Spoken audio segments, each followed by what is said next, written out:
ng magwakas. Handa ka na bang yakapin ng buong katotohanan at sumama sa paulit-ulit ng kamalian? Kung ang katunayan ay nasa iyong harapan, itatanggi mo pa ba ang realidad? Pumasok sa makikitidang kung sa laman ay kakasya. Pag ikaw ay sumama sa karamihan, tiyak ikaw ay mali. Maliligang din naman sa karamihan, ikaw ay maliligaw.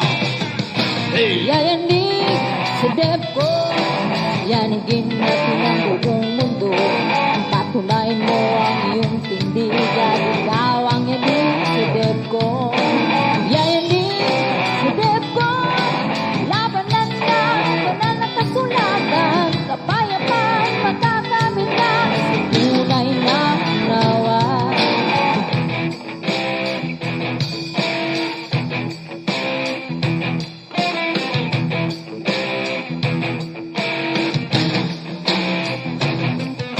Buwan ay hindi naman ang iyong tindig. Huwag mo na ang pipilitin na maging saksi. Walang di naman ang inyong aral at magkakatoks-katoks ka pa sa liglong iba. Sanay ka naman sa dagindaan, baka sa pitong araw ka marating. Ganabilisin hanggang huli, oras, araw at panahon at totohanan to'y kairan. Huwag ka sana maliligaw, kung ikaw ay sila muli. Yayanig sa DepCo, yanigin natin ang buong mundo. Patunayan mo ang iyong tindigan, ikaw ang yanig sa DepCo. Yayanig sa DepCo, labanan na, banal na kasulatan, kapayapaan, magkakamit na, tunay na unawa.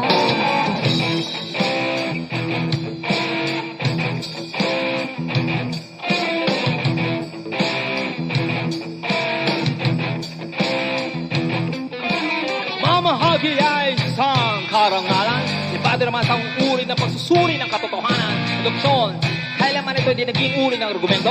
Walang wentang bagay na pinagabalahan. Lego, nalabing natin ang tunay na kahulugan. Lego, lugar na malalisik ng kasagutan. Nahagilang nagtatanggol, may pinaglalaban. Dito lamang iyan. Yayanig sa DepCo, yanigin natin ang buong mundo. Patunayan mo ang iyong tindigan, ikaw ang yanig sa DepCo. Yayanig sa DepCo, labanan na, banal na kasulatan, kapayapaan, magkakamit na, tunay na unawa. DepCo, ang tanging lugar kung saan lahat may pinagalaban.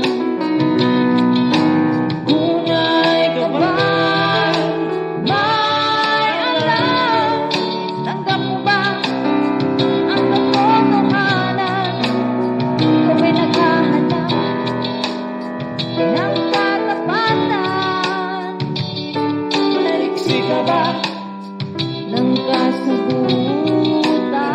DepCo lang iyan, DepCo naman yan. Tara na, halika na. Yayanig sa DepCo, yanigin natin ang buong mundo. Patunayan mo ang iyong tindigan, ikaw ang yanig sa DepCo. Yayanig sa DepCo, itabanan na, banal na kasulatan, kapayapaan, magkakamit na, tunay na unawa.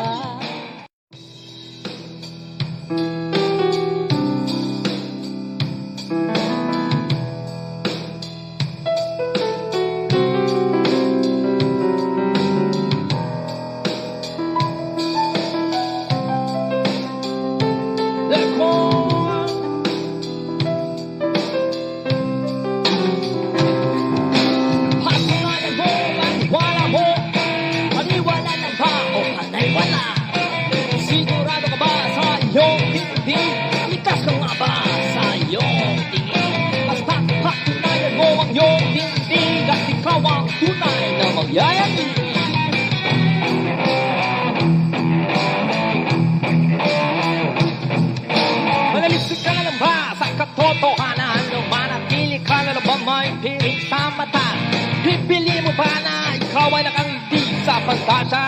ayaw mo nang magwakas? Handa ka na bang lampatin ng buong katotohanan at sumama sa paulit-ulit na kamalian? Ang katunayan ay nasa iyong harapan. Itatanggi mo pa ba ang realidad? Pumasok sa makikitidang kung sa laman ay kakasya. Pag ikaw ay sumama sa karamihan, tiyak ikaw ay mali. Malilig lang din naman sa karamihan, ikaw ay maliligaw. Hey! Yayanig sa DepCo, yanigin natin ang buong mundo. Patunayan mo ang iyong tindigan, ikaw ang yanig sa DepCo. Yayanig sa DepCo, labanan na, banal na kasulatan, kapayapaan, makakamit na, sa tunay na unawa.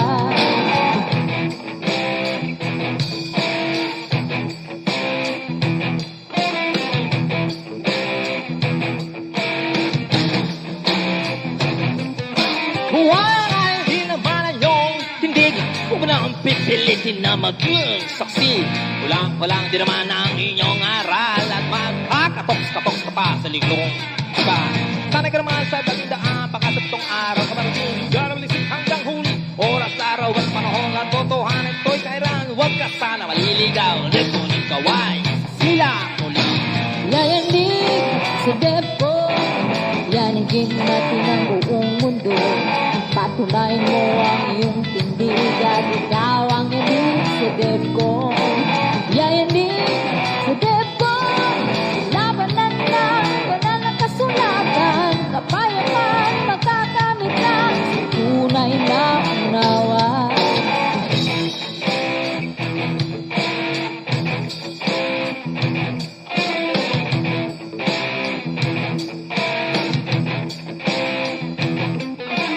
Mamahagi ay isang karangalan. Iba din naman sa uri ng pagsusuri ng katotohanan. Okay, magandang gabi uli dito sa DepCon, no? At meron naman tayo isang magandang debate ngayon at Roman Catholic Church versus Islam. Isa itong educational at professional at friendly debate. At ang maganda rito, ang topic nila ay papatunayan ko na pwede kumain ng baboy sa panahon natin. So positive si Brother Rasya at negative si Brother Ali Sultan.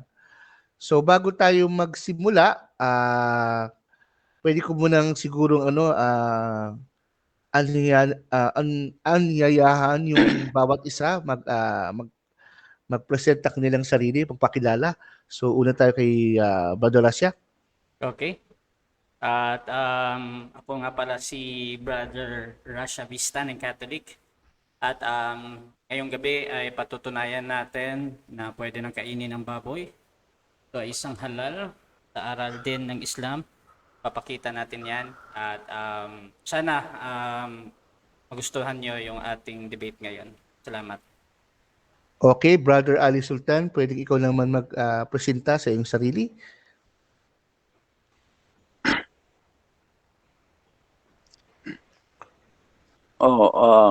Magandang gabi sa inyo. Ako po si Imam Ali Sultan. Ang layunin ko sa pagsali ko ng mga ganitong programa ay para may hayag ang tindig ng Islam. Okay. Bago tayo magsimula, okay, thank you Brother Ali Sultan. Bago tayo magsimula, muli nating bigyan paalala at linaw ang ating DepCon rules. Number 1, maghintay ng tamang oras sa pagsasagot. Number 2, sumagot ng direct sa katanungan. Number 3, napakahalaga, pag-categorical ang question, kailangan sumagot muna ng categorical. So, kung yes or no, kailangan yes muna. Kung no o no muna. Okay? Pang-apat, magtanong lamang ayon sa nilatag sa presentation, no? So, sa presentation, kung ano yung nakalagay sa presentation, yun lang ang itatanong. Bawal magtanong ng ibang bagay na hindi related. Pero sa rebuttal, pwede mo lang itanong kahit ano, basta related siya. Okay, number 5. hindi natin pwedeng paghihinto ang oras para magbasa ng talata. Okay? Running time tayo, no? So, magtanong o hindi, tumatakbo ang oras. Okay. Number 6, hindi pwedeng umalis sa time ng debate maliban na lamang kung may kaukulang dahilan na magandang dahilan. No? Halimbawa, nagde-debate ko bilang mawawala ka o kaya bago magsimula ang debate, dapat sabihin mo na, di ba? So, mahirap naman yun sa katunggaling mo, di ba? Nagde-debate ka, bilang nawala ka na, di ba? So, number 7, no? Pwede ka magtanong ng clarification question. So, halimbawa, ano bang tanong mo? Per letra ba? Verbatimo ba? O anong diwa ba? Anong gusto mo bang itanong? Pwede mo i-clarify sa iyong katunggali. Okay. Ang moderator lang ang pwedeng maghinto ng oras at pasok lang ang moderator kung ito'y tinawag at kailangan ayusin ang dalawang panig. So ang moderator pwede maghinto, no? Pwede rin maghinto. Pwede rin ako hindi maghinto kasi hindi ako pwedeng maging yung tawag dito, hindi ako pwedeng maging partial sa inyong dalawa eh. So, ibig sabihin, dapat patas-patas lang. So, kung may problema kayo, o may nasabing na hindi sang-ayon kayo, tawagin yung moderator. Okay, last na number 1, no? 1 minuto lang ang ibibigay sa paliwanag sa bawat panig, sa objection at counter-objection. So, last time kasi 20 seconds lang na. So, ano to, Brother Rasha? 1 minute o 20 seconds ang paliwanag? 20 seconds pa rin. So, okay. So, 1 minuto lang ibibigay sa paliwanag. Pero ngayon, 20 seconds. Okay? Sa both sides, no? Number 10, kailangan maging professional tayo, no? So, kailangan maintindihan natin, hindi to patayan itong debate, no? So, kung umiinit ka, i-control mo naman sarili mo kasi nasa live tayo. So, milyon-milyon na manonood. So, Brother Rasha, tinatanggap po ba yung rules ng DevCon? Siyempre, yes. Okay. Brother Ali Sultan, tinatanggap po ba yung rules ng DevCon? Yes. Okay. Dahil sa pagtanggap nila, ang unang magpapresenta, negative, no? Brother Rasha, tama ba? Brother Rasha, negative? Okay. So, Brother Rasha, teka, buksan ko yung clock ko. Okay.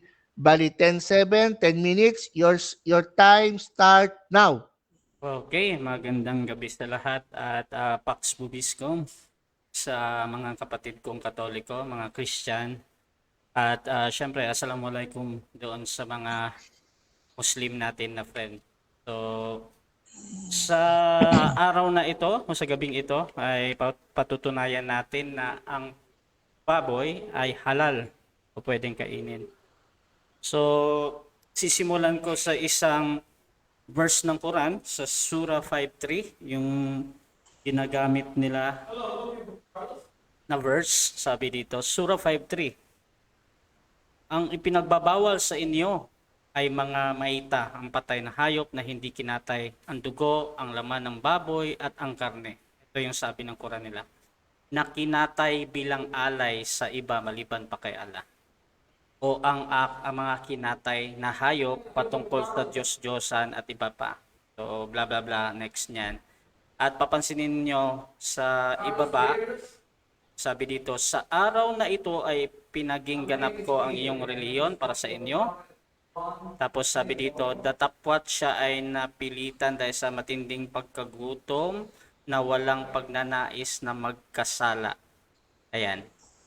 Kung papansinin natin mga kaibigan, yung kanilang sura 5:3, kung ikaw ay nagugutom, hindi po bawal kumain ng baboy mga kaibigan. Ito ay isang halal. Pwede itong kainin. Surah 5 verse 3 sa ibabang bahagi.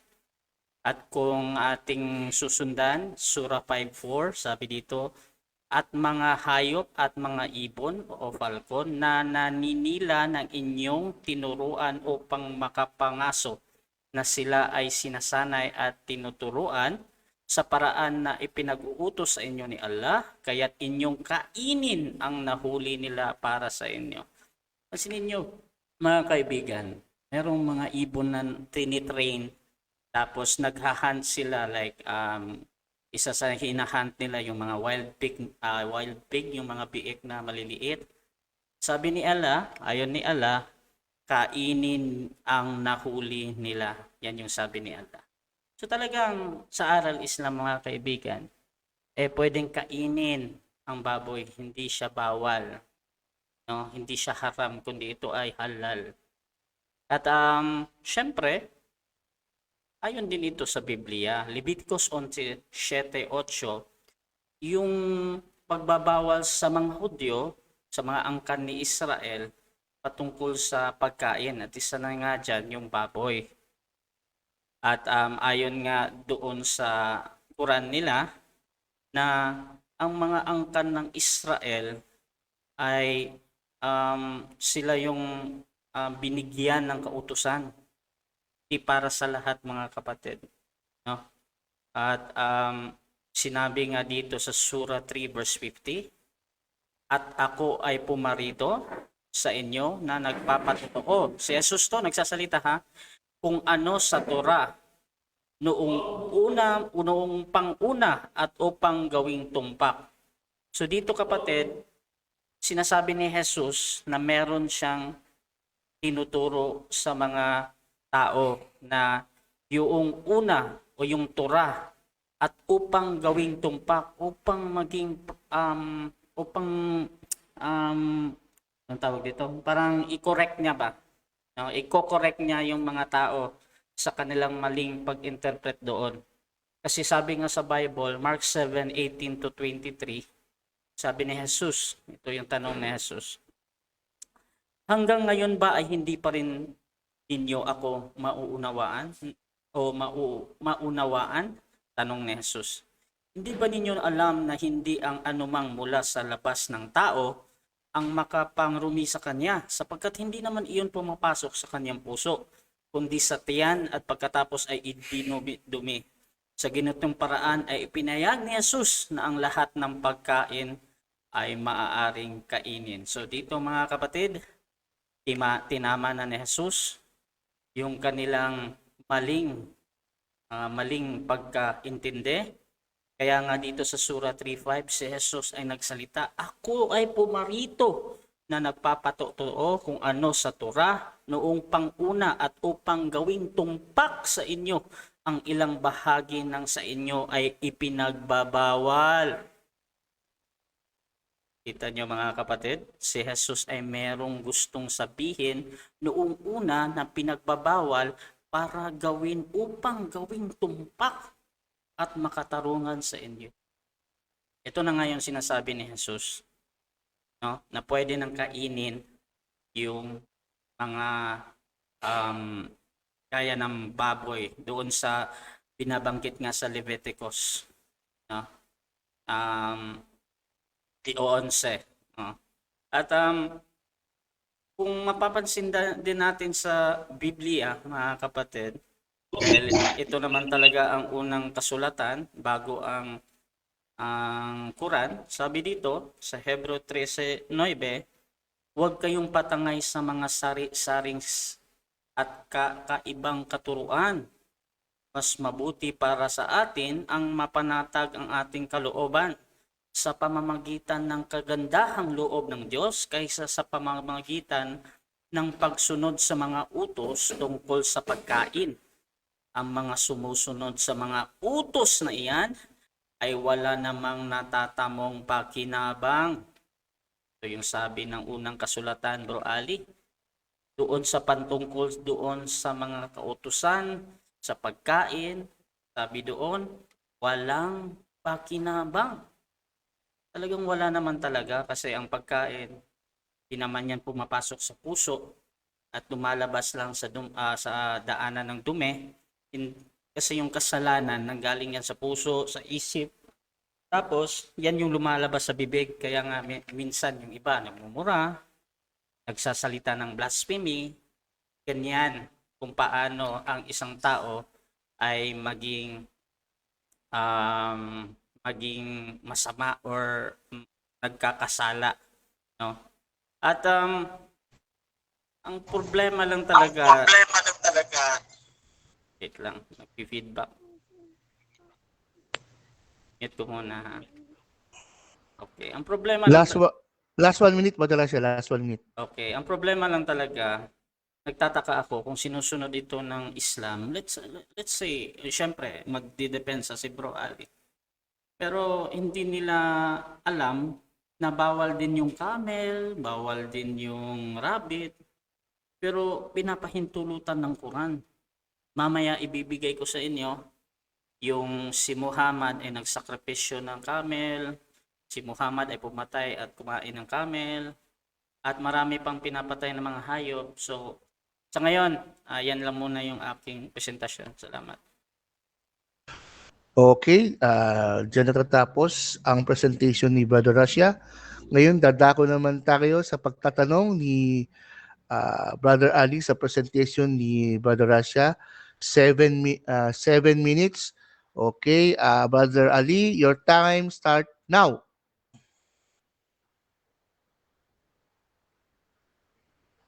Brother Ali, nakamute ka. Nakamute ka, Brother Ali. Okay, dinig ako Ayan. diyan. Yan. Ayan, okay. Start na. Start. Unang tanong, nabanggit mo si Jesus. Ang tanong ko, kumain ba siya ng baboy? Okay, walang naitala sa kasaysayan na kumain siya ng baboy at wala ding natala na hindi siya kumain ng baboy.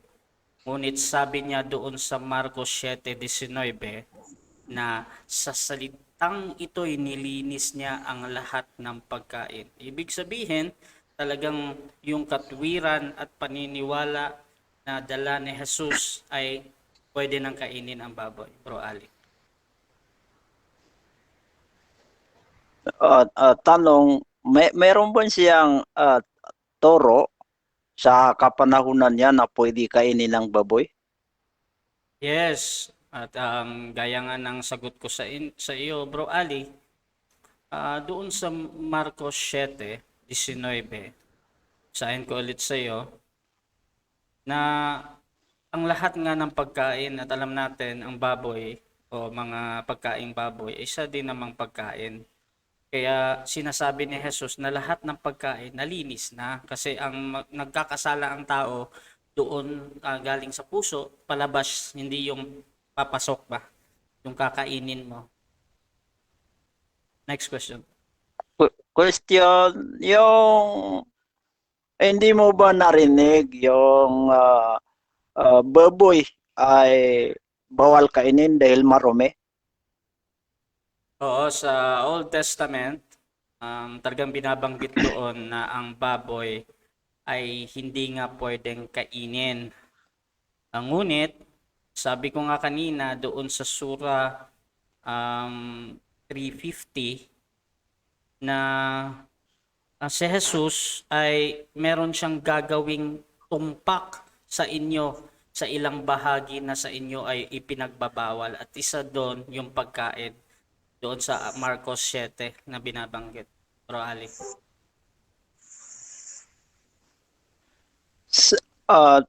Ang tanong ko, hindi mo ba narinig na dito sa Quran ay bawal kainin ng baboy? Okay. Hindi nadinig ko ang sabi nga sa Quran Surah 5:3, ngunit kung babasahin mo yung ibaba, Bro Ali, pwedeng kainin ang baboy pag nagugutom ka. Pwede din kainin ang baboy kung nahuli ng iyong ibon, yung ibon na tinuturuan mo manghuli ng hayop, pwedeng kainin yan. Kaya sa Islam, hindi talaga pinagbabawal ang baboy. Next question. Question, sa Biblia, hindi mo ba nalaman na bawal kainin ng baboy dahil karumal-dumal? Okay, alam ko yan. Sa lumang tipan nga lang, sa Leviticus 11, bawal talagang kainin ang baboy dahil merong pagbubukod ang Diyos sa kanyang bayan. Ngunit pinapatunayan din yan ng inyong aral Islam na ang mga taga-Israel, meron talaga silang tinatawag na Torah o yung kanilang kautusan. Pero sa kanila lang yun. Sa atin, sa mga gaya natin, kapatid na Ali, na hindi naman taga-Israel, talagang sabi ni Jesus, lahat ng pagkain ay malinis na. Kaya kain ka na, Bro Ali. Yung baboy, nabanggit sa Biblia na marumi. Pwede ba yung marumi na kaya mo bang linisin ang marumi? Yes, kayang-kaya ng Diyos yan na linisin ang marumi. Ang tao nga, nilinis ng Diyos yung hayop pa kaya, di ba? At walang imposible sa Diyos, Bro Ali. Kaya kung siguro yung ala nyo, hindi niya kayang linisin ang baboy, magtaka ka kung siya ba talaga ay Diyos o hindi. Question, kung ibinawal ang baboy sa Biblia at ibinawal sa Quran, kung kakain ka pa rin ng baboy, hindi ba yan pagsuway sa Diyos? Sagot, hindi binawal sa Quran ang baboy, hindi din binawal sa Biblia, lalo na sa Bagong Tipan ang baboy. Kaya hindi yan kasalanan. Kasi ang nagkakasala ang tao, kasabi ni Jesus doon sa Mark 7, yung nagkakasala ang tao doon sa lumalabas sa kanya. Yung galing sa puso, galing sa isip, yun yung nagpapasama sa tao, hindi yung pumapasok sa kanya kasi lalabas lang din yan sa daanan ng dumi. Next question. Question, yung marumi, yung marumi, kaya mo ba yun isubo sa bibig mo? Ano ulit? Ano, hindi ko maintindihan. Paki-rephrase. Ang tanong ko, yung baboy ay nabanggit sa Biblia na marumi. Diyos mismo ang nagsabi. Kaya mo bang isubo sa bibig mo ang marumi? Kaya ko bang isubo? Yes, dahil yung marumi na yon nilinis na nga ng Diyos. Doon sa Marcos 7, kung babasahin mo, Bro Ali, at isa pang talata doon sa Acts 10, yung kay Pedro, na sinabi talaga ng Diyos na huwag mong tawaging marumi yung nalinis na. Kaya Next merong question. paglilinis, Bro Ali. Next question, next question. Next question. Yung sinabi mo doon sa Acts at saka kay Pedro, may nabanggit ba doon na pangalan baboy, salitang baboy na nilinis na ni Pedro o yung lininis ng Diyos? Okay, walang binabanggit doon na espesipikong baboy. Pero doon sa Mark, pag sinabing lahat ng pagkain, lahat na yan, hindi na kailangan na baboy, camel, ibon, etc. At doon naman sa Acts 10, meron doong binabanggit na merong 4 na paa. So, last na bilang ko sa baboy, 4 pa din yung paa. Next question. Next question. Okay. Kung walang nabanggit na pangalan ng baboy, samantala dito sa Leviticus at saka Deuteronomy ay nabanggit ang pangalan ng baboy. Tapos bakit sinabi mong baboy ang nilinis? Okay. Bakit sinabi ko na baboy ang nalinis? Dahil lahat na nga ng pagkain nilinis niya ang lahat ng pagkain, hindi lang baboy. No? Napakalinaw dito at doon sa Acts 10, sinasabi talaga doon na meron si Pedro, meron siyang mga nakitang hayop at merong 4 na paa doon at last ko na bilang ng hayop, 4, yung baboy, 4 pa din na paa. So no need na sabihin na baboy at Okay, iintindihin mo lang time na. Padala siya, time na. Okay, natapos na ang ating unang round ng premise at pagtatanong. Ngayon naman ay si Brother Ali Sultan ang bibigay ng kanyang premise. Brother Ali Sultan, Ready ka na ba? Ready ka na? Sandali, tingnan ko muna Okay. ito Okay, sige, sige. Konting oras lang Okay, okay. 173. Oh, Ready ka na? ready na.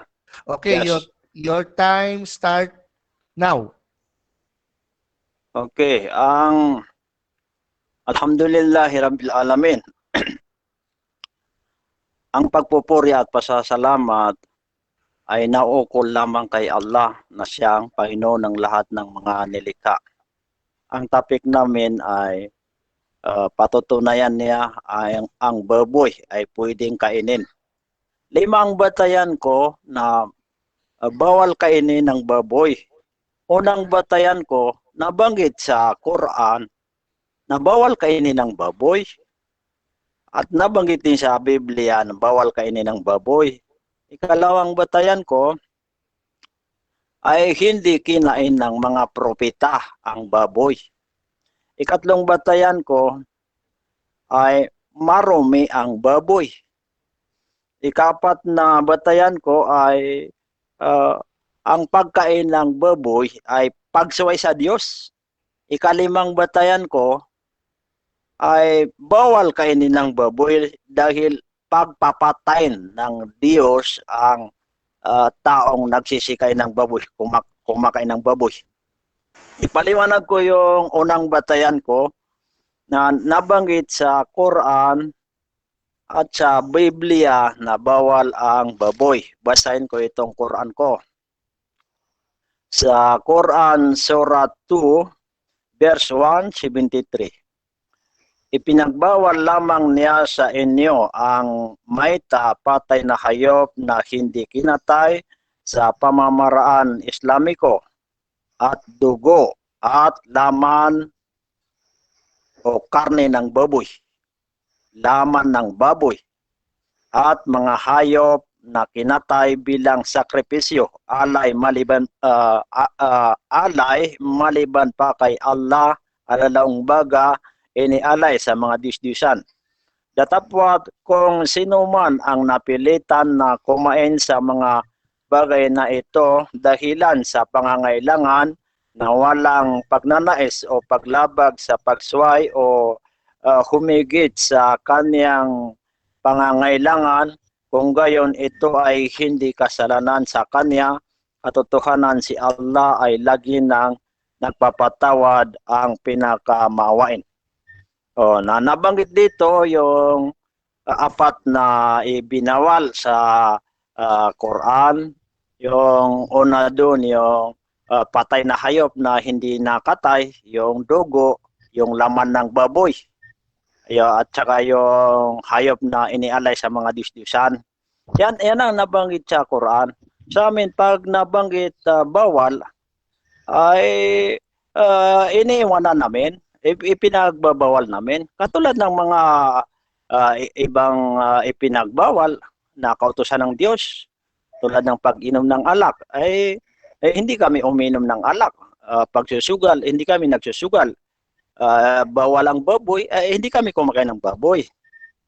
Doon naman sa Biblia, nabanggit bawal ang baboy.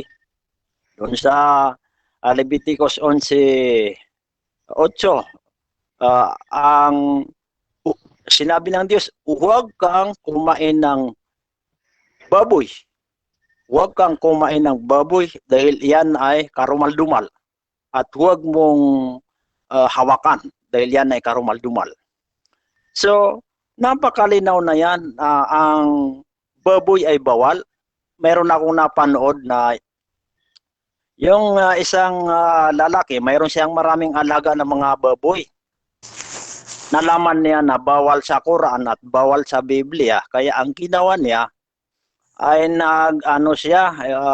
naggawa ng bangin sa lupa. Tapos ipinanghulog niya yung maraming baboy niya. Tinabunan niya yung mga baboy niya. Kasi nalaman niya bawal sa Quran at bawal sa Biblia. Yung ikalawang batayan ko,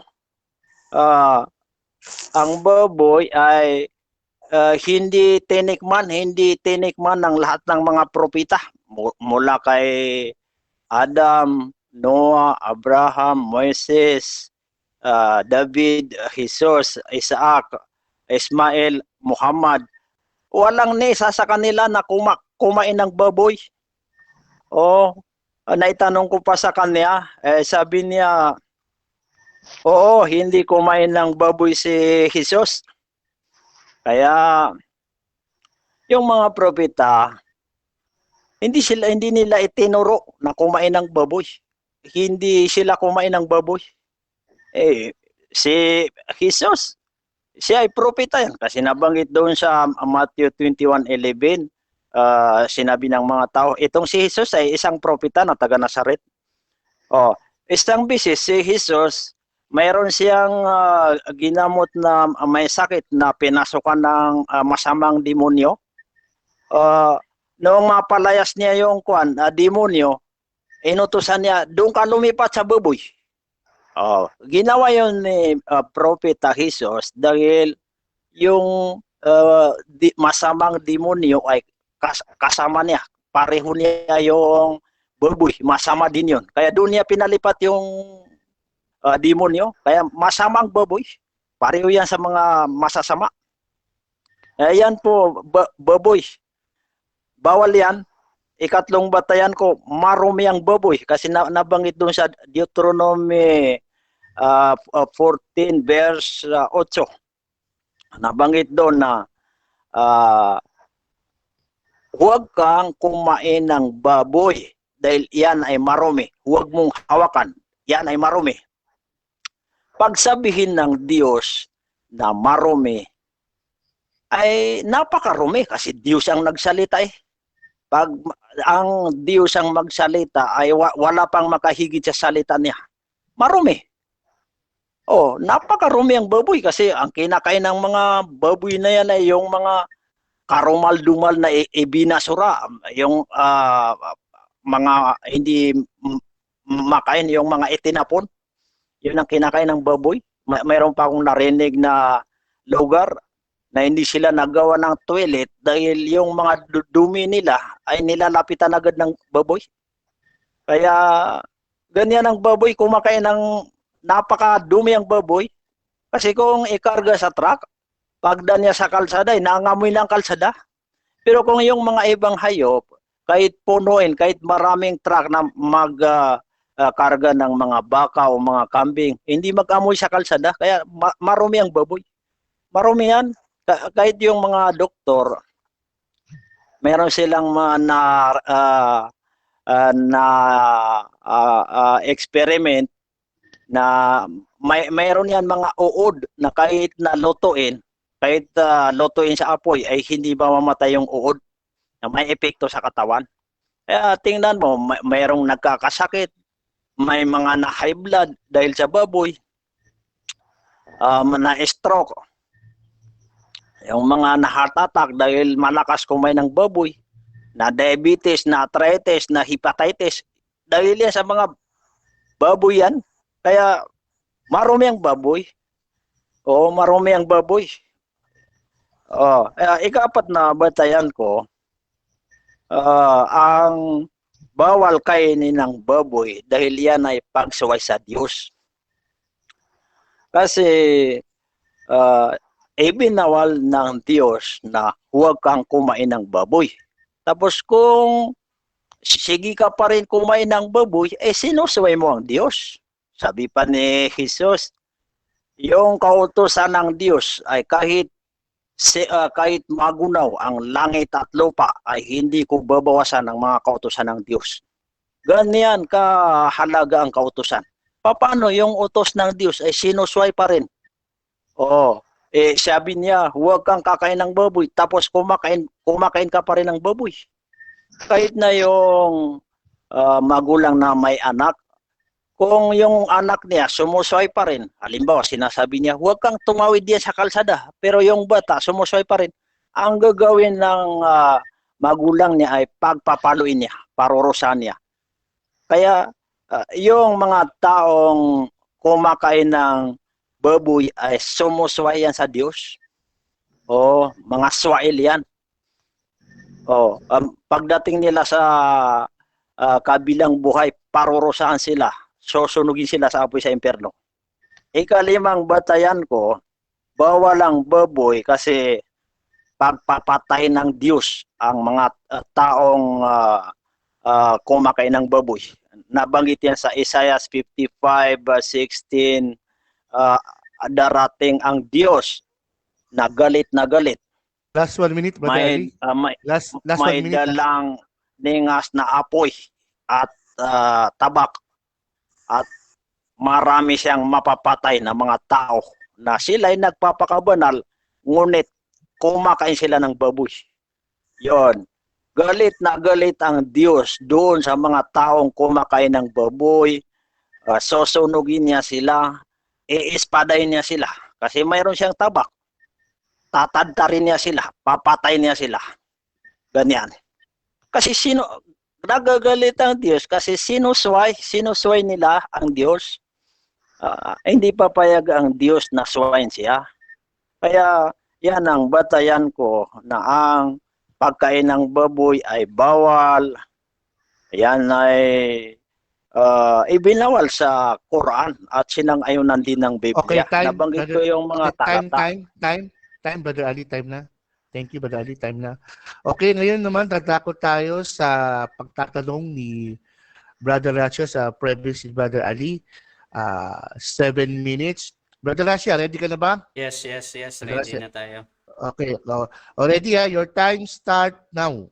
Okay, unang tanong ko kay Bro Ali, nabanggit niya kanina yung Surah 5:3, I think, yung binabanggit niya about sa patay na hayop. 2:173. 2:173. Doon sa Bro Ali, doon sa Surah 5:3, ang tanong ko dito, pwede bang kumain ang isang Muslim ng baboy pag siya ay nagutom na talaga at wala nang makain? Pwede o hindi pwedeng kumain? Kung sobrang pagkagutom niya, ikakamatay niya yung gutom niya kung hindi siya makakain ng baboy ay pwede. Kasi dahil ang Allah ay maawain na ipapatawad niya kung yung tao ay... Next question ko. Sa tema natin, patutunayan ko na pwedeng kainin ang baboy. Tanong, sinasang-ayunan mo ba ang paksa pag ang isang Muslim ay gutom na gutom at pwedeng kainin ang baboy? Sinasang-ayunan mo? Yes or no? Hindi ko sinasang-ayunan ang paksa ay pwedeng kainin ng baboy. Yun ay yung tungkol doon sa binasa natin ay may dahilan yon.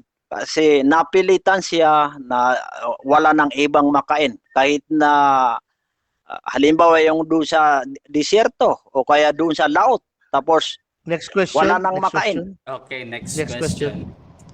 Sabi mo, di mo sinasang-ayunan na pwedeng kainin ang baboy. Ngunit sa isa ding statement mo, pwedeng kainin ang baboy pag ikaw ay gutom na talaga at wala kang makain, nasa disyerto. Tanong, saan doon ang tamang statement mo? Pwede o hindi pwedeng kainin? Hindi pwedeng kainin. Maliban na lang kung yung wala nang ibang makain tapos sobra ang pangangailangan sa pagkain dahil ikamamatay niya kung hindi siya makakain. Pwede siya kumain doon ng pangtawid lang. Next question. Yung kailangan lang niya. Next question. Okay, next question. Malinaw naman yung sagot mo. Ang next question ko dyan ay lahat ba ng pagbabawal doon sa binabanggit mo na Deuteronomy ay sinusunod ng Islam?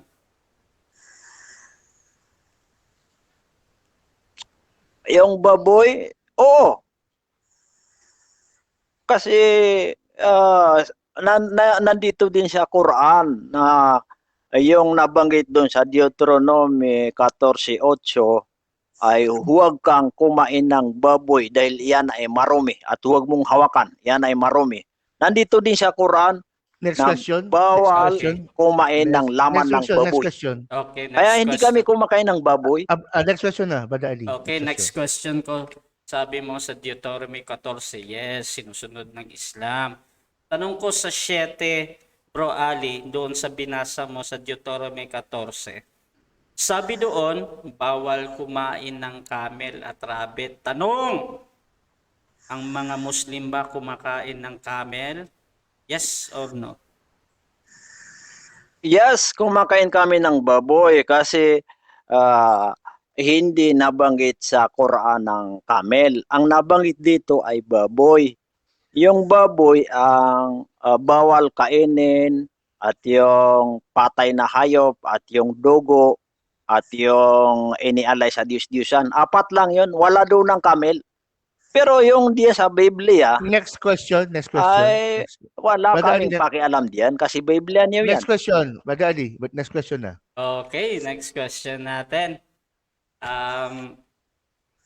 Sabi mo, sinusunod mo yung utos, yung naunang utos sa pagbabawal sa pagkain, ngunit ang mga Muslim, sabi mo din, yes, kumakain kayo ng camel.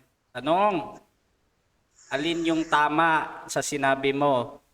Sinusunod nyo yung kautusan patungkol sa pagbabawal sa pagkain or yung kautusan ni Muhammad na pwedeng kainan ang camel?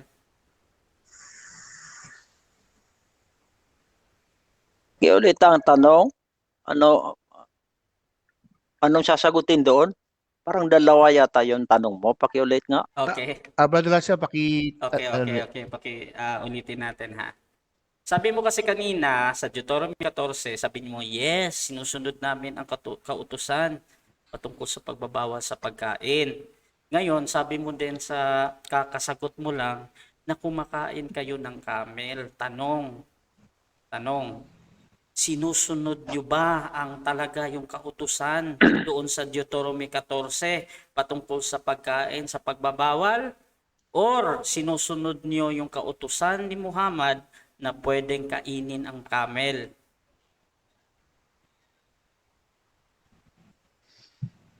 Sinusunod namin ang kautusan ng Allah. Hindi si Muhammad ang nag-utos kasi ang Quran ay salita ng Allah. Hindi namin sinusunod ang mga nakalagay sa Deuteronomy. Ngunit nagkasang-ayunan lang yung sa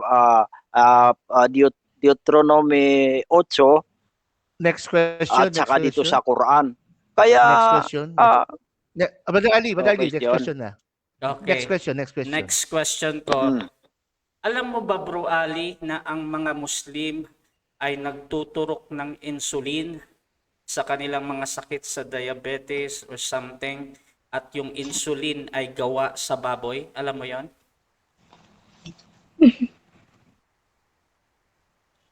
Hindi ko alam ang insulin. Gamot ba yan ang insulin? Yes.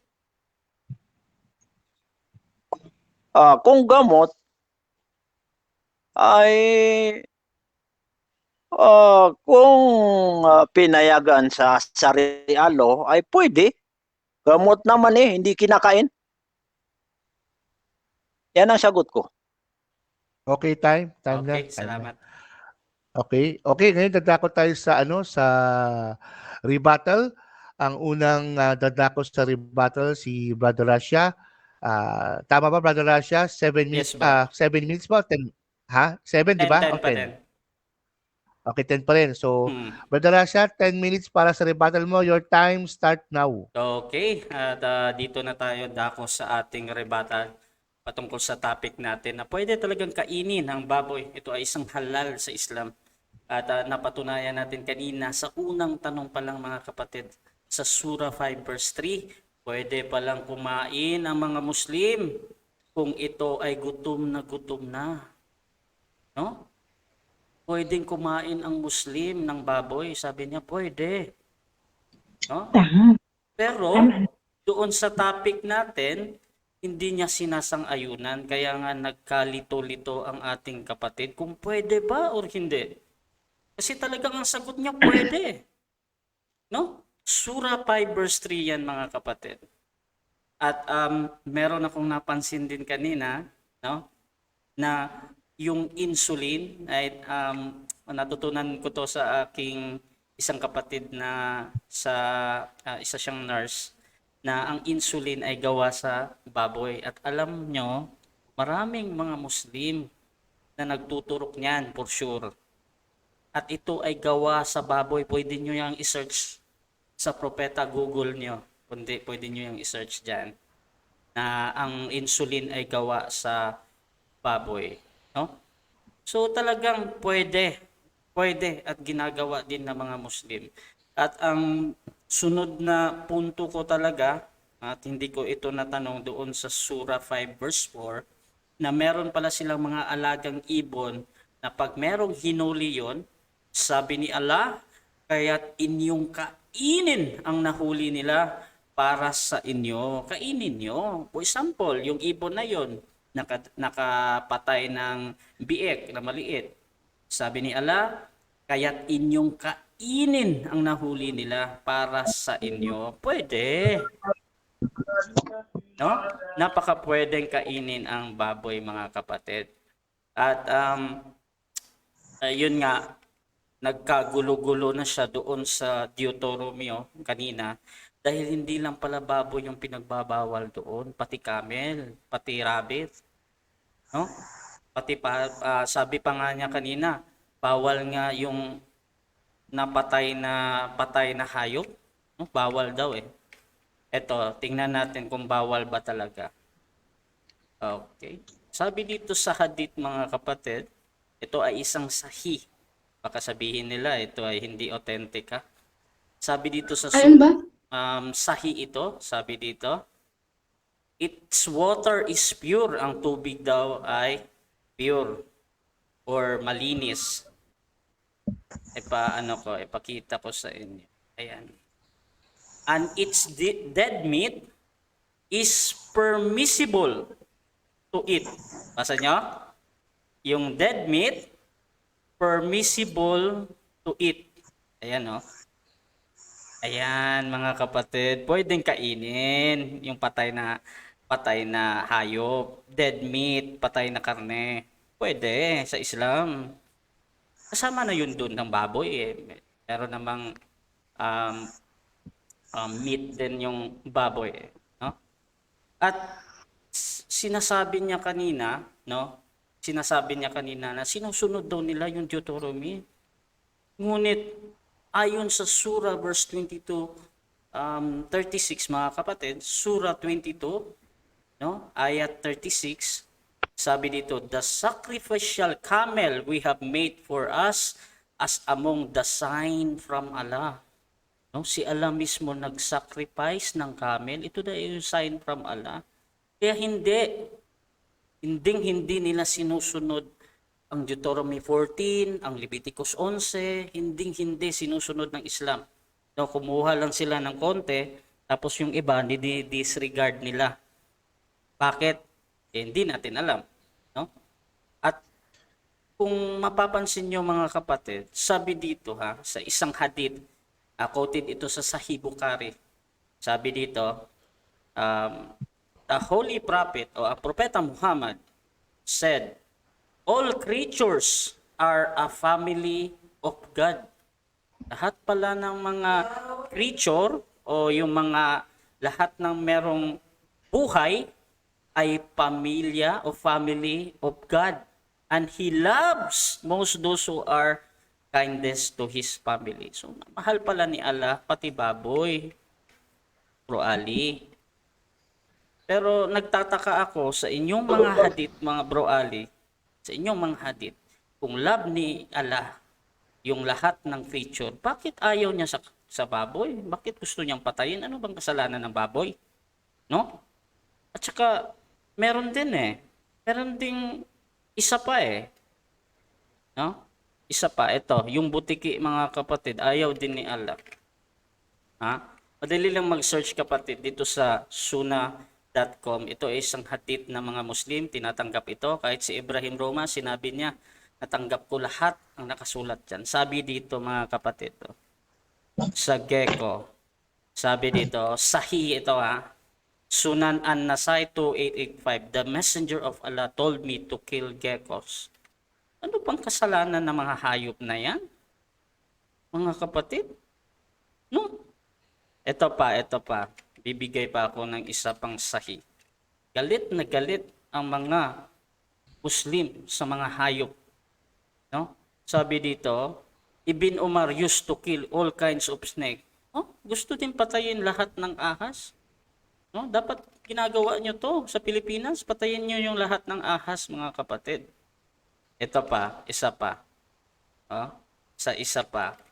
Bukhari, sahito baka sabihin nila, puro sahito. Dito, mga kapatid. Ito. Sa aral ng Islam, no? Hindi lang pagkain ng camel, kundi pag-inom ng ihi ng camel. Sa inyo. Ano daw ang pag-inom ng ihi ng camel? No? Ito ay isang medisina. Tingnan nyo mga kapatid. Kaya hindi talaga nila sinusunod yung sinasabi doon sa Deuteronomy. No? Yan nga yung sinasabi ni Jesus na mga hypocrite ba? Kaya nga si Jesus, tinama na niya. No? Tinama niya. Doon sa sura na sinasabi ko kanina, basahin ko lang Talagang sinabi ni Jesus doon Sura 3 verse 15. Ito sabi ni Jesus At ako ay pumarito sa inyo na nagpapatotoo kung ano ang nakapaloob sa Torah, mga batas, noon pang una, at upang gawing tumpak. No? Gagawin niyang tumpak. Ito na nga yung sinasabi ni Jesus doon sa Marcos 7:18 hanggang 23 patungkol sa pagkain, na ang pagkain ay yung kinakain mo, hindi yan nakakapagdumi sa isang tao, kundi yung lumalabas dito sa puso, lumalabas sa bibig, dito sa isip, nag-iisip ka ng masama, lumalabas sa bibig, dyan tayo nagkakasala. Hindi yung pumapasok sa bibig. No? Sabi ni Jesus dito, hanggang ngayon ba hindi pa rin kayo ninyo ako maunawaan? Para sa inyo to, Bro Ali. O isama mo na SDA dito. No? Sabi dito, hanggang ngayon ba, Bro Ali, ay hindi pa rin ninyo ako manaunawaan? Yan yung tanong ni Jesus. Hindi ba ninyo alam na hindi ang anumang mula sa labas ng tao ang nagkapagpaparumi sa kanya, sapagkat hindi naman iyon pumapasok sa kanyang puso, kundi sa tiyan, at pagkatapos ay idunudumi. Sa ganitong paraan, ipinahayag ni Jesus na ang lahat ng pagkain ay maaaring kainin. Kaya nga, sa amin, Bro Ali, kami ay Kristiyano, kami ay sumusunod kay Kristo. Since sinabi ni Jesus na lahat ng pagkain, pati baboy yan, pwede na yan kainin. Nalinis na yan ng Diyos, Bro Ali. Kaya inaanyayahan kita, Bro Ali, kain na ng baboy. Kasi pwede. Ito ay isang halal sa Islam. Ito yung hindi tinuturo ng mga scholar nyo. Dito pa lang sa Surah 5 verse 3. No? Pag ikaw ay gutom, kain ka ng baboy, sabi ni Allah. Pwedeng kainin, Bro Ali. Kaya hindi ko maintindihan bakit tinututulan mo yung paksa ko. Ngunit binabanggit sa Quran na pwede palang kainin ang baboy. At yung mga set aside mo yung sinasabi ko kanina, yung ayaw nyo sa mga hayop, Okay, time na, Brother Rasha. Okay, Time. Salamat. Okay, ngayon dadako tayo sa pagtatanong ni Brother Ali Sultan kay Brother Rasha sa rebuttal ni Brother Rasha. So, Brother Ali, ready ka na ba? Ready? 7 minutes magtatanong Ready ka na? Okay, your time Yes, starts now. Okay. Ang tanong ko, yung nabanggit sa Quran, bawal ang baboy. Pero yung kadugtong ng ayat na yon ay kung ikaw ay napilitan dahil gutom na gutom ka, ikakamatay mo kung hindi ka makakain sa oras na yon. Hindi mo pala alam yon na yung napilitan siya dahil wala siyang ibang makain. Hindi mo alam yon? Alam na alam ko yun, Bro Ali, kaya nga binasa ko eh. No, binasa ko eh, Surah 5 verse 3 eh. Sabi doon, pag ikaw ay gutom na gutom, pwede kang kumain ng baboy. Kaya napatunayan ko na hindi talaga bawal ang baboy. At sumagot ka din na pwede. Kaya Next question. kain na ng baboy. Next question, Brother Rasha, next question. Next Okay. question, Brother Rasha. Next Okay. question, next question. Yung sinabi mo na yung tungkol doon sa sabi mo sinusunod na hindi namin sinusunod ang Deuteronomy. Alam mo ba na hindi mo ba alam na ang sinusunod namin ay Quran? Hindi mo ba alam? Ang Quran ang sinusunod namin, kaya bawal sa Quran ang baboy? Yes, alam ko na ang sinusunod nyo ay Quran. Ngunit, nagpapahayag din si Alanyo na tingnan nyo yung nakasulat sa Torah. Ano ba yung nakasulat sa Torah? Ito yung nasa Deuteronomy 14, yung pagbabawal ng mga Hudyo sa pagkain at kasama dyan yung camel at rabbit. Ngunit, kayong mga Muslim kayo, hindi nyo Next question, sinusunod next ito. question. Question, Brother Rasha, hindi mo ba alam na yung panahon ni Moises ay iba rin ang panahon ni Muhammad dahil iba ang aklat na Torah at iba ang Quran? Hindi mo ba alam? Alam ko, kaya nga pinapahayag ko sa iyo, Bro Ali na iba na 'di ba? Kung sa sa lumang tipan hindi pwedeng kainin, sa bagong tipan, sa bago, pwede na. Kaya nga sabi ni Allah doon, pag nagugutom ka, kain ka ng baboy, kaya kumain ka na, Bro Ali. Next question, Brother Rasha. Next question na. Next question. So, yung nabanggit mo kanina doon sa Surah 3:15, sinabi mo, si Jesus ay sinabi niya mayroon siyang gagawin tumpak. Tapos ang iniisip mo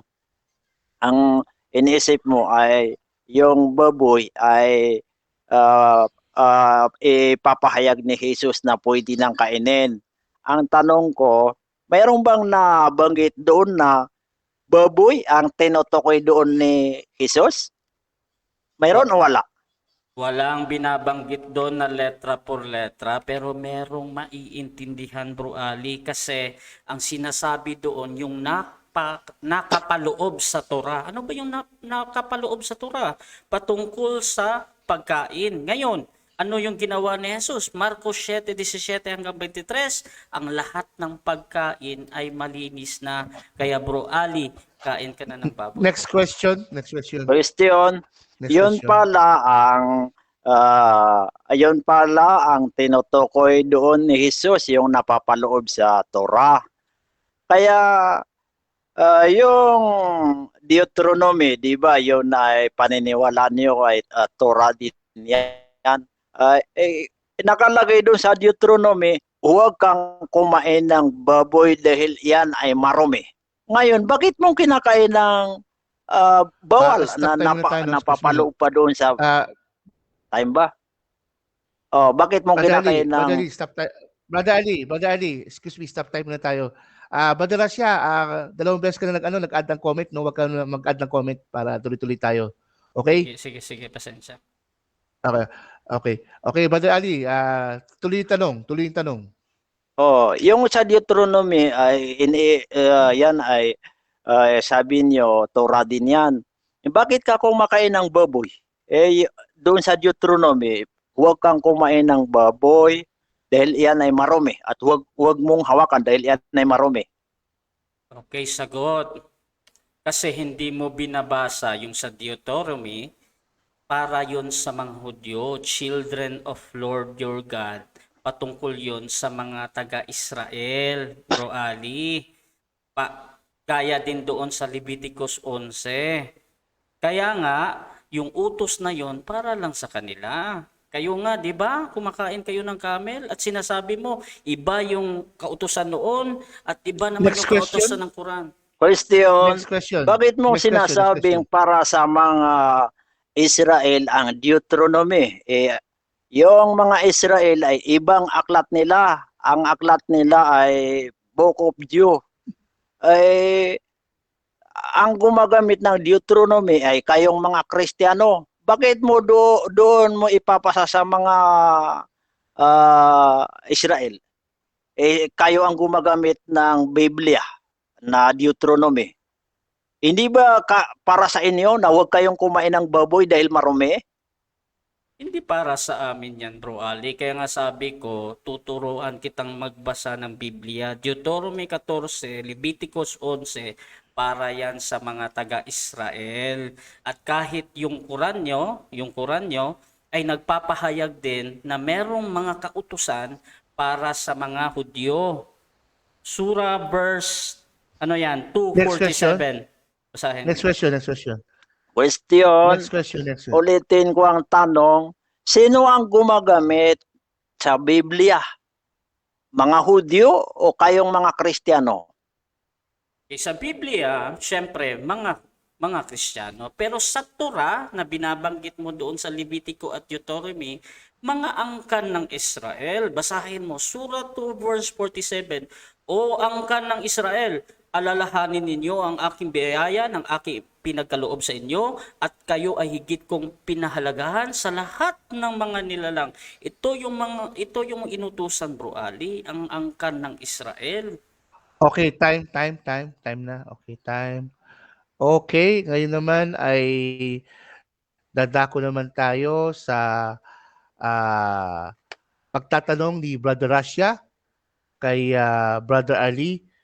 Ito Rebuttal. ay Rebuttal, rebuttal, oo. So, rebuttal mo na. 7 minutes. Rebuttal mo na. Rebuttal muna pala. I'm sorry. Rebuttal muna. 10 minutes. So, ito pala muna rebuttal 10 minutes kay Brother Ali. So, 10 minutes, Brother Ali. Your time start now. Aking rebuttal, itong aking katunggali ay yung doon daw sa Deuteronomy at saka sa Leviticus ay para daw yun sa mga Hudyo, pero siya ang gumagamit ng Biblia. Tinanong ko sa kanya, sino ang gumagamit ng Biblia? Kayong mga Kristiyano o yung mga Hudyo? Sabi niya, kami. Yun pala kayo ang gumagamit ng Biblia, bakit hindi niyo paniniwalaan yung nasa Deuteronomy, huwag kang kumain ng baboy dahil iyan ay marumi? Kung ganun, ikaw ay suwail. Sumuway ka sa Diyos. Ang mga taong sumuway sa Diyos ay kagagalitan ng Diyos. Nabanggit sa Isaiah 55, 15-16, darating ang Diyos na galit, may dalang tabak at may dalang apoy. So sunugin niya yung mga taong nagsisikain ng baboy. Hello. Pagpapatay Okay ka ba, niya Brother Ali? Brother Bakit? Ali? Hindi ba ako marinig? Ay, minimute mo yata ako eh. Hindi kita minute. Nagkakaroon ng ng signal. Ready ka na ba? Okay, tuloy. Oo nga. Hindi ako nakamute. Narinig ba ako diyan? Hindi. Okay, nawawala kasi kanina.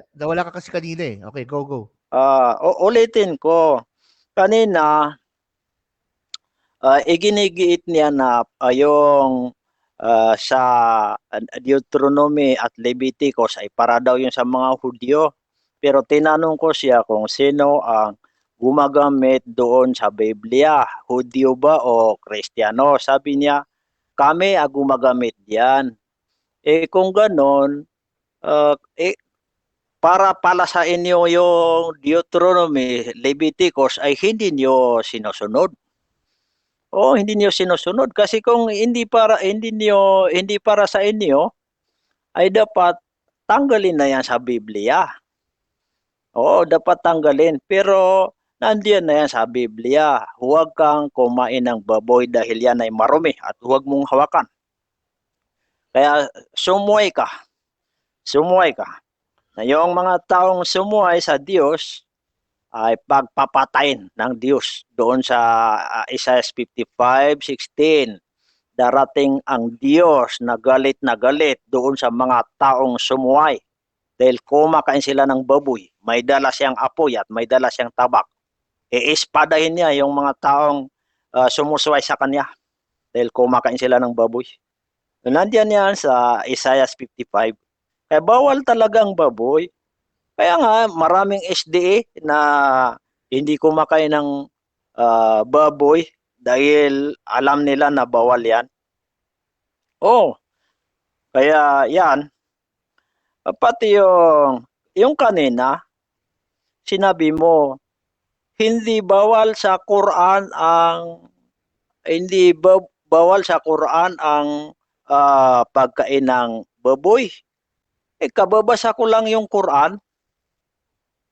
Kaya paano mo sasabihin na halal ang baboy? Mayroon bang ni isang Muslim na nagsabing halal ang baboy? Grabe. Hindi yan totoo. Hindi totoo. Yung atake mo kanina, sabi mo, dahil nandoon sa Quran 5:3 na pag halimbawa na napilitan ka dahil wala ka nang makain, ikakamatay mo kung hindi ka makakain, wala nang ibang makain, pati dahon, pati wala nang ibang makain. Tapos mayroon kang nakitang baboy na yun lang ang makakain mo, ay pinwede yun na pangtawid gutom lang, pang ano lang. Pagkatapos kumain, makuha mo yung kailangan mo doon, ay hindi mo ulit-ulitin. Yun lang ang pinwede.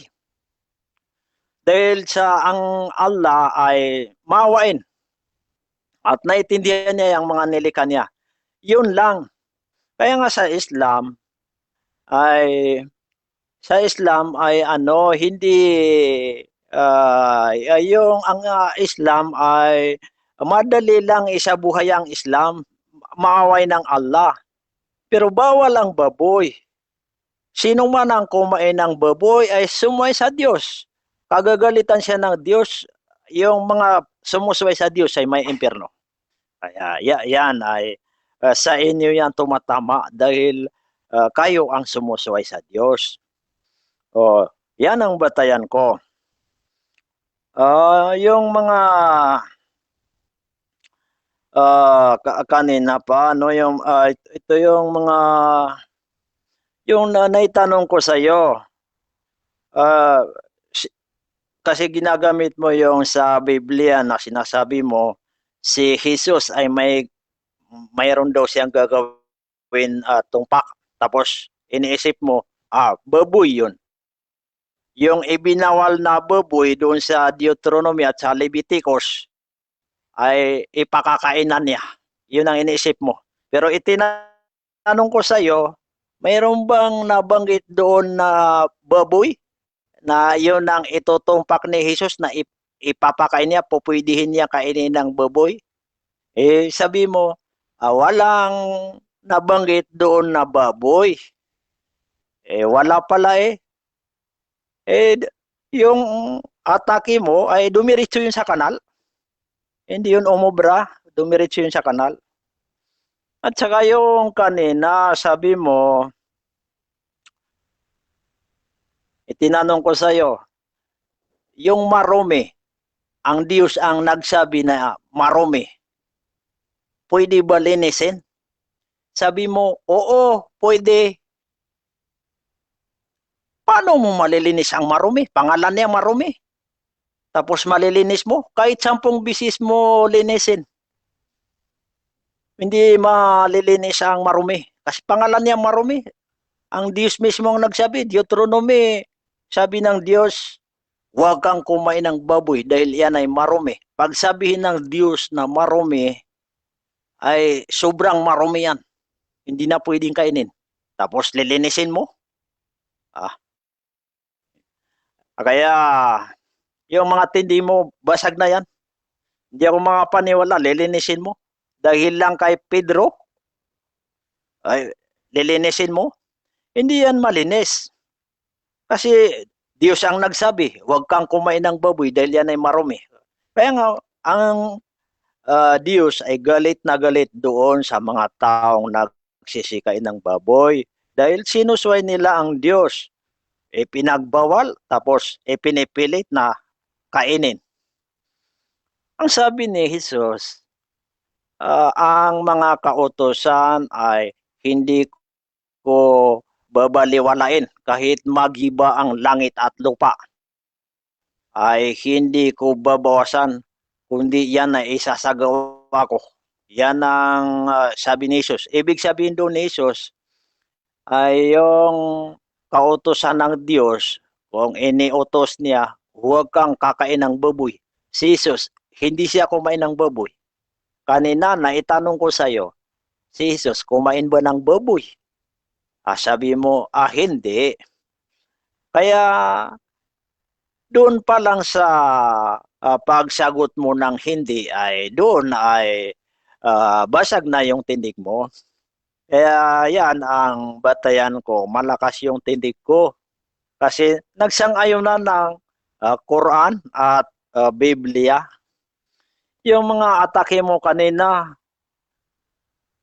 ay bakit yung Deuteronomy? Kayo hindi niyo sinusunod ang Deuteronomy. Hindi namin kailangan yung Deuteronomy kasi ang sinusunod namin ay Quran. Last 1 minute, Pero last 1 minute. nagkatugma lang yun. Nagkatugma lang ang Quran at saka Biblia. Sa Quran, bawal ang baboy, tapos diyan din sa Biblia, bawal ang baboy. Pero yung kamelyo, sabi mo, yung kamelyo ay bawal din sa Deuteronomy. Wala kaming pakialam doon sa Deuteronomy.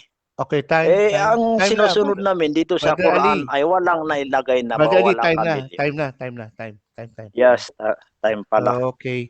Ngayon, dadako tayo sa pagtatanong ni Brother Rasha sa rebuttal ni Brother Ali Sultan. 7 minutes, tama ba? Yes. So your time start now. Tanong. Sabi mo kanina, Bro Ali, hindi kayang linisin yung marumi na. Tanong, Bro Ali, hindi ba kayang linisin ni Allah yung marumi?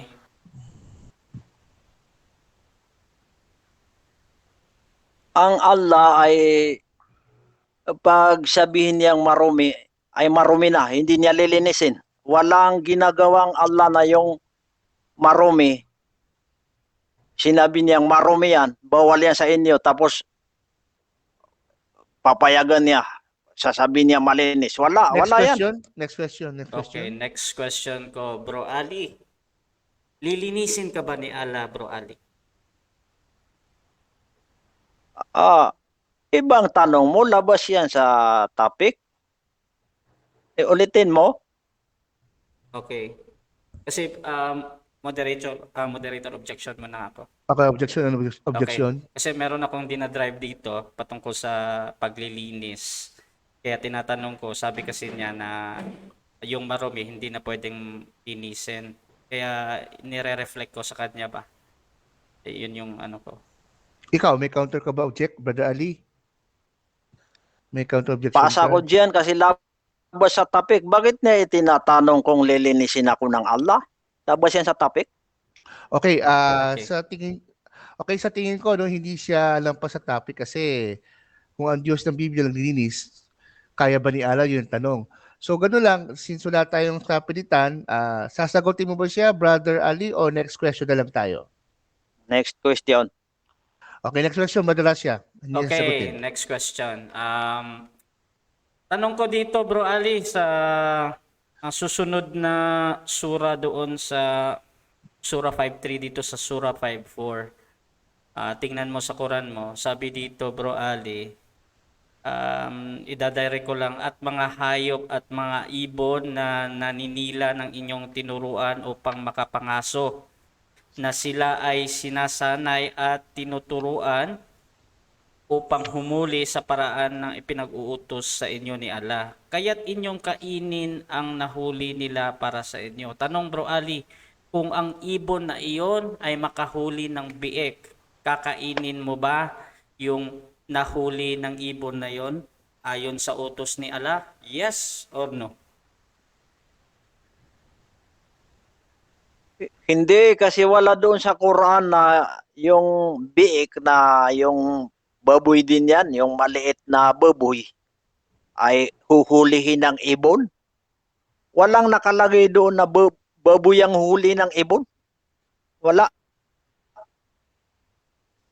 Okay, next question. Next question. Kung nga Bro Ali, kung ang ibon na iyon ay makahuli siya ng biik, sabi ni Allah, kaya't inyong kainin ang nahuli nila. Tanong, kakainin mo din ba?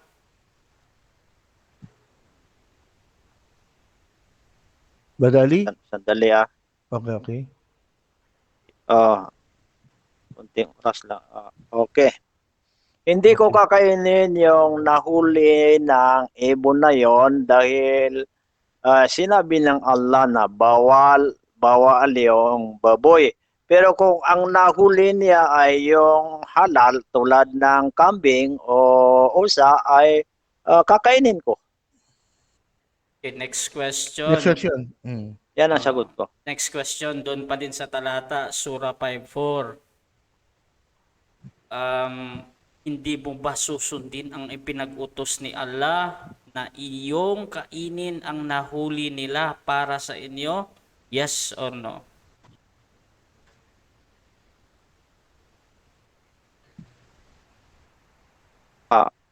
Yes, ang ni yes ko ay ang kautusan ng Allah ay susundin ko.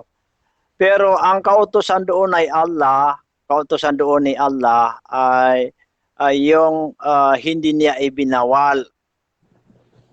Kasi mayroon siyang sinabi na bawal sa inyo 'yan.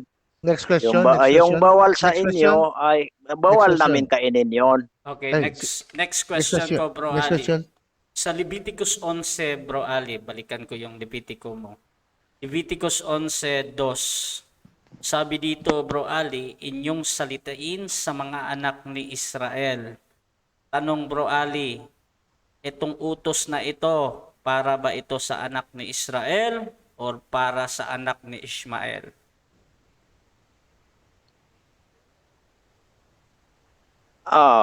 Para sa anak ni Israel. Pero yung mga kautosan ay wala doon ng pangalan ng baboy. Hindi doon na nabanggit doon ng baboy na para lang sa mga Israel. Next question. Okay. Kautosan lang yung nabanggit doon. Okay. Next question. Next question. Next question. Kung itong nasa Leviticus 11, Bro Ali, na sumasang-ayon ka na ito ay kautusan para sa anak ni Israel, tanong, ano yung kautusan ng anak ni Ishmael?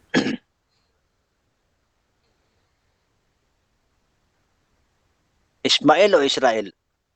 Ishmael, kasi Ano nga? dito nga sa Leviticus 11. Ang kautusan sa Sige. Yes. Ang kautusan sa angka ni Ismael ay yung pagsamba sa nag-isang Diyos Allah at isagawang mga kautusan at layuan ng ipinagbabawal. Kasama dito ang baboy, ibinawal itong baboy ay kami ay hindi kami kumakain ng baboy dahil bawal yan. Next question. Okay. Ilan na bang time ko, Pastor Rimpe?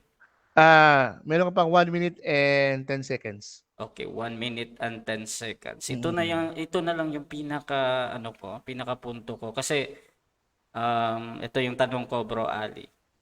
Babalikan ko ulit yung Surah 5:3. Tanong Bro Ali. Pag ang isang Muslim ay gutom na gutom, no? Pwede ba siyang kumain ng baboy? Yes or no?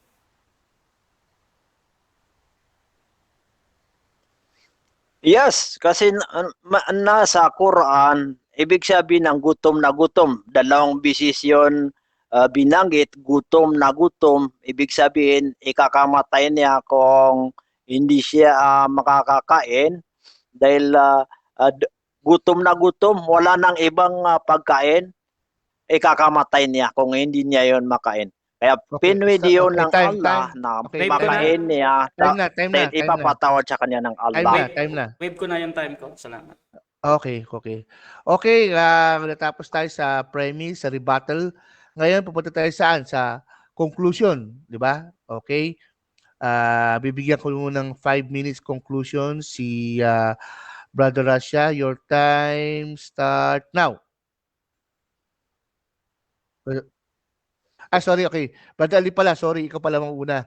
Meron kang 5 minutes na conclusion. Una ka pala, Brother Ali. Brother Ali, Brother Ali, ready ka na ba? Brother Ali, wala ah. Brother Ali, Ako, dinig niyo ikaw, ako diyan?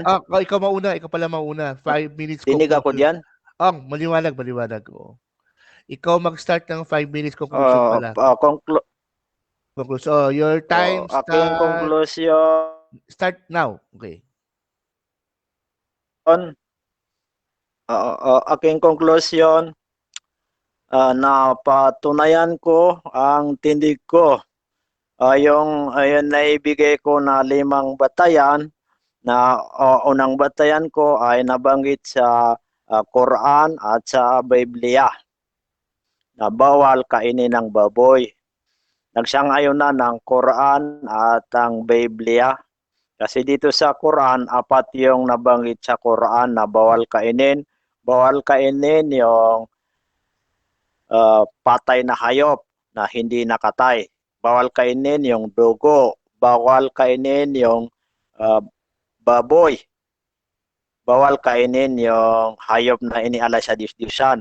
At doon naman sa Biblia, huwag kang kumain ng baboy dahil yan ay karumal-dumal sa iyo at huwag mong hawakan. At huwag mong kainin, marumi yan. At huwag mong hawakan dahil marumi. Yung ikalawang batayan ko ay hindi kinain ng mga propeta ang baboy. Walang ni isang propeta na tumikim ng baboy. Yung ikatlong batayan ko, marumi ang baboy. Kasi Diyos mismo ang nagsabi, huwag kang kumain ng baboy. Marumi sa iyo ang baboy. Kaya pag sabi ng Diyos na marumi, ay marumi talaga. Diyos na ang nagsabi yung sabi niya, kayang linisin daw yung marumi. Hindi. Sinabi na ng Diyos, pinangalan niya ng marumi. Malilinis po ba ang marumi? Kahit anong gawin, kahit 100 bisis linisin yung marumi. Marumi na. Marumi na eh. Kaya hindi yan pwede isubo sa bibig. Hindi yan na pwede lunukin. Kasi marumi na eh. Yung ikapat na batayan ko, pagsuway sa Diyos ang pagkain sa baboy. Kasi ibinawal. Kautusan, huwag kang kumain ng baboy. Kautusan yon. Kaya kung sige ka pa rin kakain ng baboy, sumusway. Yung mga swail ay kagagalitan niya ng Diyos. Ihuhulog niya sa impyerno.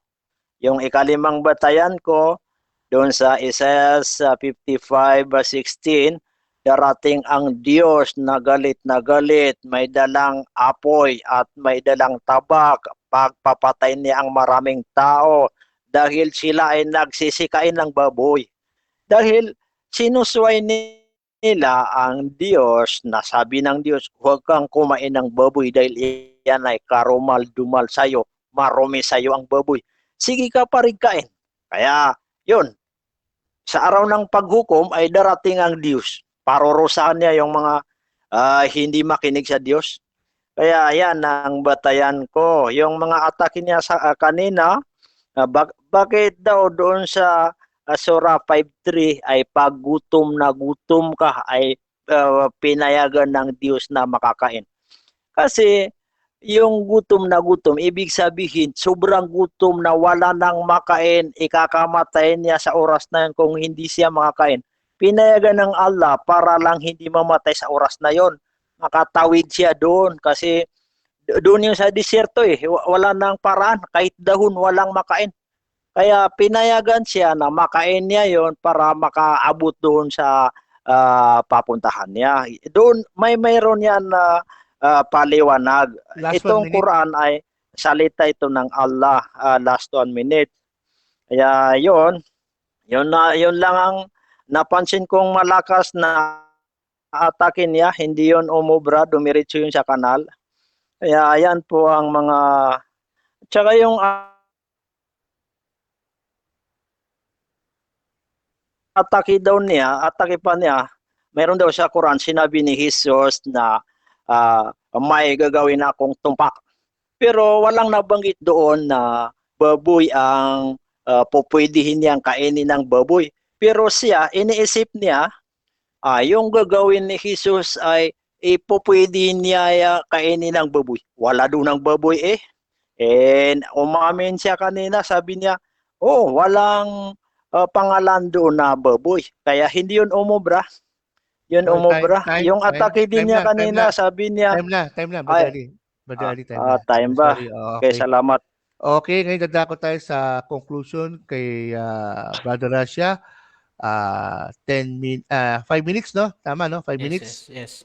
Okay, your time start now. Okay, at dito na nga tayo sa last part, yung ating konklusyon. At napakaganda ng mga sagot ni Bro Ali na pwede pala ang isang Muslim kumain ng baboy. Pag ito ay gutom na gutom, pwede kang kumain ng baboy. At napatunayan talaga natin sa ating paksa na pwedeng kainin ang baboy. No? At sasagutin lang natin konti doon sa Isaiah 66. Actually, kinopya nila ito sa mga SDA. Ngunit, hindi nila naiintindihan. Alam ko, hindi mo nabasa yan, Isaiah 66. Pero basahin mo yung buo dyan. Yan ay patungkol sa bayan ng Diyos, yung sa Israel. Kaya sabi ko nga sa'yo, pinabasa ko sa'yo yung Leviticus 11. Talagang sinasabihan sila na huwag kumain ng baboy. At isa sa sign kung sila ay lumalaban sa Diyos, kumain sila ng baboy na talagang sila ay ninutusan. Pero para lang iyon sa mga anak ni Israel. Sumang-ayon ka dun para sa kanila lang yun Kaya wag na wag kang kokopya doon. No? At napakaganda ng aral ni Jesus, mga kaibigan kong Muslim. Dahil makikita mo talaga yung wisdom na ang tao ay hindi magkakasala doon sa kanyang kinakain, no? Hindi magkakasala ang tao doon. Ang magkakasala yung galing sa puso, yung galit, yung masamang adhikain tapos nilalabas mo sa bibig, hindi yung papasok, no? Kaya nga binasa ko sa inyo kanina sa Hebrew 13:9. Huwag kayong patangay sa mga sari-sari at kakaibang katuruan. Ito yung mga kakaibang katuruan. Mas mabuti para sa atin ang mapanatag ang ating kalooban sa pamamagitan ng kagandahang loob ng Diyos kaysa sa pamamagitan ng pagsunod sa mga utos tungkol sa pagkain. Ang mga sumusunod sa mga utos na iyan ay wala namang natatamong pakinabang. Useless, sabi nga ng Biblia, mga kapatid, no? At gusto kong ipakilala sa inyo, mga kaibigan ko Muslim, si Kristo hindi siya tumitingin kung ano yung kinakain ninyo, kundi kung ano yung nalaman ng puso natin, mga kapatid. Kung ito ba ay para sa Diyos, maka-Diyos, hindi doon sa mga nakakain ba, mga kapatid. At kanina nga napansin natin, 'di ba, na talagang nag-aano siya hindi niya alam kung saan papasok Sabi sa Quran, sabi sa Surah 5:4, pinag-utos ni Allah na kainin yung nahuli. Sabi ko, kung merong nahuling biik, kakainin ba niya? Sabi niya, hindi ko kakainin. Pero sabi niya, inutos ni Allah mismo. Sabi niya, oo, susundin ko, di ba? Nagkakagulo-gulo. Ang hirap maging Muslim, mga kapatid. Kaya nga, sa mga balik Islam dyan, bumalik na kayo sa pagiging Kristiyano dahil nandito ang katotohanan. At yun, maraming salamat at magandang gabi. Yun lang. Okay, meron pong 1 minute si Brother Russia. Hindi niya tinuloy, winave niya. Ngayon, pupunta tayo sa dako sa pinakahuling sa lahat, yung papasalamat. Unahin natin si Brother Ali Sultan. 1 minute pasasalamat. Brother Ali Sultan, your time start now. Brother Ali. Unang-una, magpapasalamat ako sa Allah dahil ang Allah ang nagbigay sa akin ng buhay, nagpapakain sa akin, nagtutustos sa lahat. At dito sa programang Debaters Convention, nagpapasalamat ako dito dahil naihayag ko ang Islam. At babatiin ko ang lahat ng mga nakinig. Magandang gabi sa inyo. Sa mga Muslim, Assalamualaikum, sumainyo ang kapayapaan. Okay, yan lang. time. Okay, time. Brother Russia, 1 minute, papasalamat. Okay, syempre, pinapasalamatan natin ang Diyos at lahat ng bumubuo din ng Debaters Convention at syempre si Ali.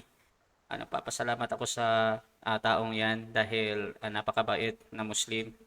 At syempre yung aking mga kapatid dito na nasa loob, si gwapong-gwapong si Roel, si Bro Noel, si Bro Alvin, si Sis Ashley, si Lorej, at saka si hindi ko pa maano yung iba.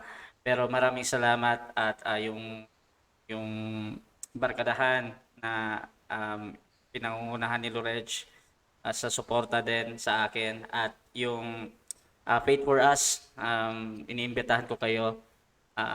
Kasama ko dyan si Bro Noel, si Bro Nash, si Bro Drew at kung gusto nyo makakita ng mga katotohanang pinapahayag patungkol sa aral ng Catholic, punta kayo doon. At, Okay, yun. time. Salamat. Time. Okay, dito po natatapos ang ating debate, no? So napakagandang topic, no? Kahit paulit-ulit, marami akong natututunan, no? Kaya bago tayo mag-close, no, itong isang mahalagang pag-isipan natin, no? Saan ba tayo niligtas ng Diyos, no? O ni Jesus? Sa pagkain ba o sa krus ng Kalbaryo? Pag-isipan po natin 'yan. So this is Debaters Convention. We're out.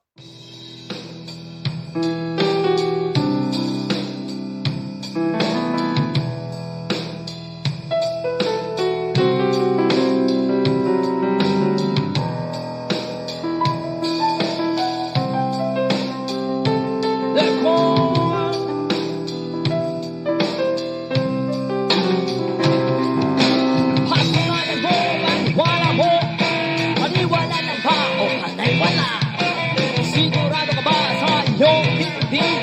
Likas ka nga ba sa iyong tingin? Basta't patunayan mo ang iyong tindig at ikaw ang tunay na magyayangin.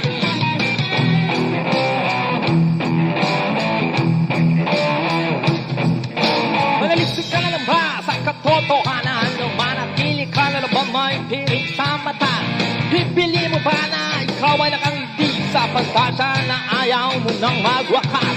Handa ka na bang lakratin ng buong katotohanan at sumama sa paulit-ulit na kamalian? Ang katunayan ay nasa iyong harapan. Itatanggi mo pa ba ang realidad? Pumasok sa makitidang kung sa laman ay kakasya. Pag ikaw ay sumama sa karamihan, tiyak ikaw ay mali. Maliling lang din naman sa karamihan, ikaw ay maliligaw. Hey! Yayanig sa DepCo, yanigin natin ang buong mundo. Patunayan mo ang iyong tindigan, ikaw ang yanig sa DepCo. Yayanig sa DepCo, labanan na, banal na kasulatan, kapayapaan, magkakamit